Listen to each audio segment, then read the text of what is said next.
Today, we're tapping into Veo 3.1, the newest update from Google that brings richer audio, tighter prompt control, and more realistic details. With this version, you can give the model a starting image and an ending image, and Veo will generate a smooth animation that connects them. This means you can automate an entire range of creative projects, from product ads, logo morphing animations, smooth camera transitions, to storytelling sequences. Let me show you a quick demo. Here, we have a simple example created for a furniture store. I'll use one image for the first frame and another for the last frame. And with a single prompt, we'll generate a clean, natural animation between them.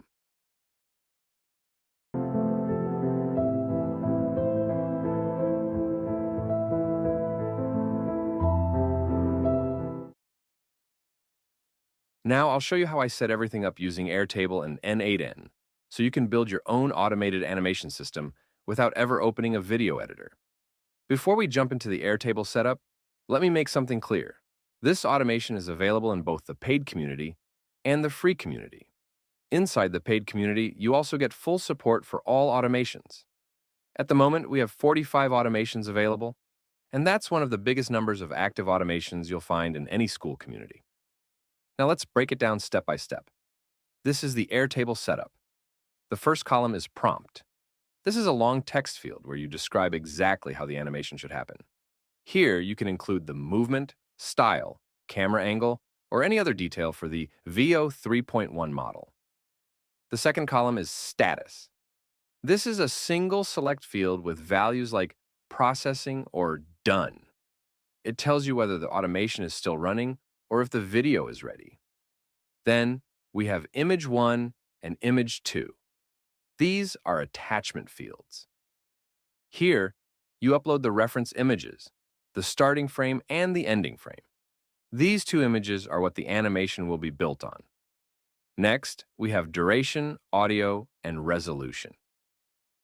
Duration is a single select field where you can choose how long the final video should be, for example, 8 seconds.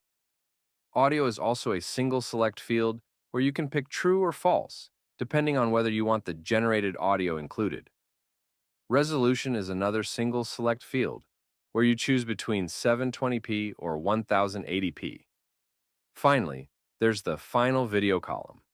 This is an attachment field that will be updated automatically by the workflow once the video is generated.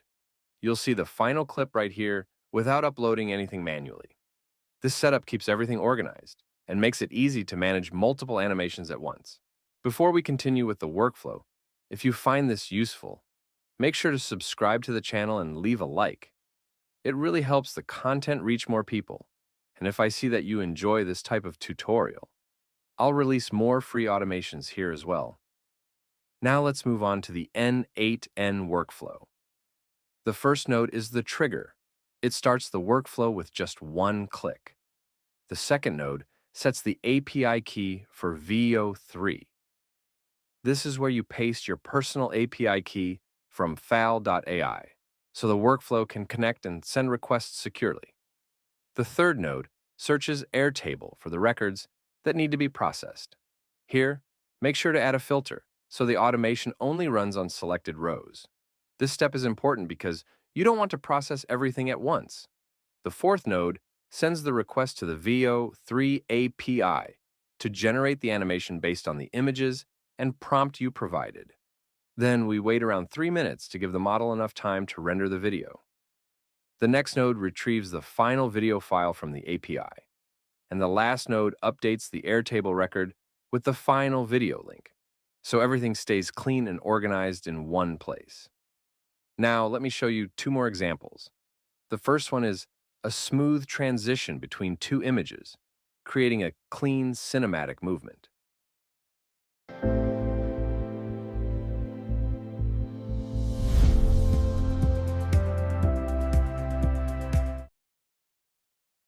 The second one is a logo morphing animation, where the first logo transforms beautifully into the second one.